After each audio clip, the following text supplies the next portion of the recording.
Hello friends, आज की इस वीडियो में मैं आपको सिखाऊंगा how to pick stocks in 10 minutes. और चिंता मत कीजिए, मैं ये नहीं बोलूंगा कि जाके पैसे इंडेक्स फंड में डाल दो, ऑल्दो वो भी एक बहुत अच्छा ऑप्शन है। लेकिन आज मैं आपको सिखाऊंगा how to pick individual stocks जो आपको फैंटास्टिक रिटर्न्स देंगे। ओके फ्रेंड्स, तो आप अगर कोई भी कंपनी सिलेक्ट करना चाहते हो तो there are basically two types of approaches which you can use.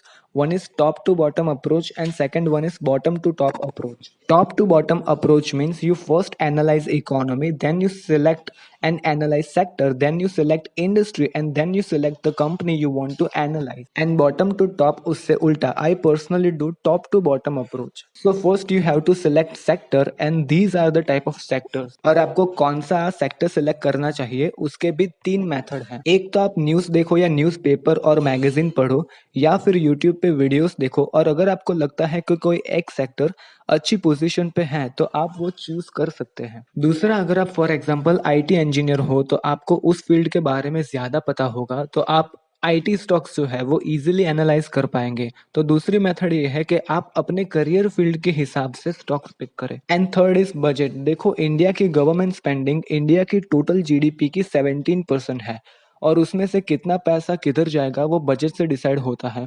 Currently infrastructure, road and highways and green energy are the sector जहाँ पे गवर्नमेंट काम करना चाहती है, तो उस सेक्टर के ग्रोथ के चांसेस बहुत हाई होते हैं। तो आप बजट से भी डिसाइड कर सकते हैं in which sector through invest. And after picking the sector, now it's time to pick a company. So friends, I have started my investing journey in stock market from 2014, और इस 6-7 साल में मैंने जो भी सीखा उसमें से I have concluded 4 parameters which is most important while picking individual stocks, and here are those 4 parameters. और हाँ फ्रेंड्स, वीडियो को लास्ट तक देखना, क्योंकि वीडियो के लास्ट में मैं आपको एक सीक्रेट फॉर्मूला बताऊंगा behind some of my very successful stock pick. So first parameter is free cash flow. Free cash flow means cash flow from operations minus net investments in fixed assets. ये बहुत ज्यादा important parameter है, क्योंकि ये आपको company की cash position बताता है after considering net investments in fixed assets. क्योंकि क्या होता है, कई कंपनी की प्रॉफिटेबिलिटी बहुत अच्छी होती है और कैश फ्लो भी अच्छा होता है,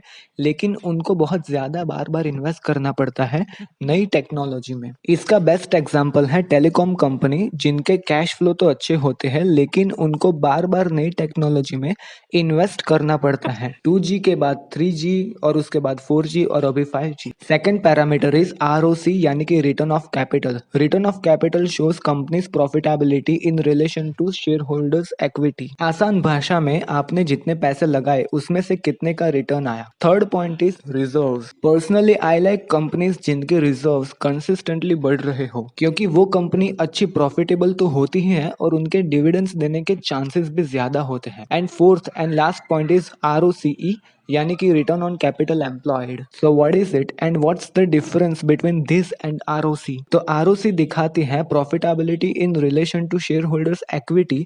ROCE measures the same, but it also includes debt of the company. तो ये आपको एक ज्यादा accurate picture देता है overall company की। And if both ROC and ROCE is good, then the company is fantastic. Okay, I would not say fantastic, but you get the point, right? तो अब आपको एक वेबसाइट पे जाना है जिसका नाम है screener.in, जो आपको अलग अलग पैरामीटर्स डाल के कंपनी स्क्रीन करने में मदद करती है। सो गो टू screener.in। यहाँ पे आपको बहुत सारे सेक्टर्स दिखेंगे। तो रिसेंटली मैं पेंटिंग सेक्टर्स को एनालाइज कर रहा था, तो वहाँ पे जाते हैं और कंपनीज को स्क्रीन करते हैं। तो यहाँ पे आप देख सकते होंगे कुछ स्पेसिफिक कॉलम दिए हैं, ये मैंने सिलेक्ट किए हुए हैं और आप इसको यहाँ पे जाके एडिट भी कर सकते हैं।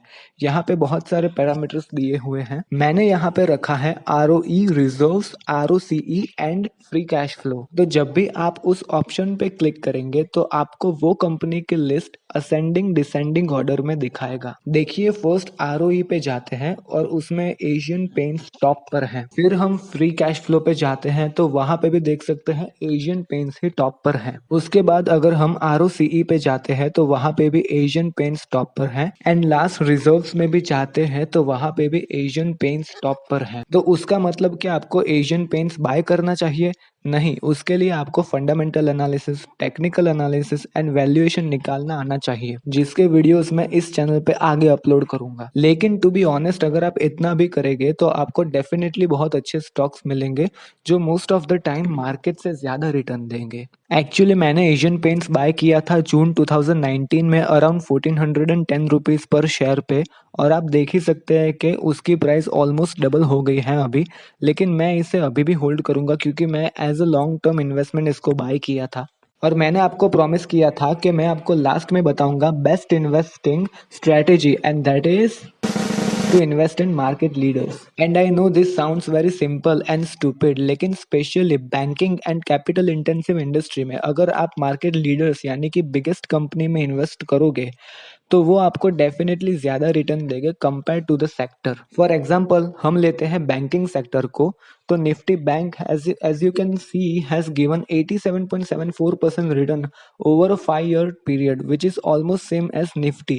But HDFC Bank, by far the biggest private bank, has given 143.35% return over the same time period, outperforming both market and banking sector. Second लेते हैं ऑटोमोबाइल, तो ऑटो के लिए लास्ट 5 साल बहुत खराब रहे, जिसमें ऑटो सेक्टर ने 4.29% रिटर्न दिया, compare to which Maruti Suzuki biggest car manufacturer in India has given 42.24% return over the last 5 years।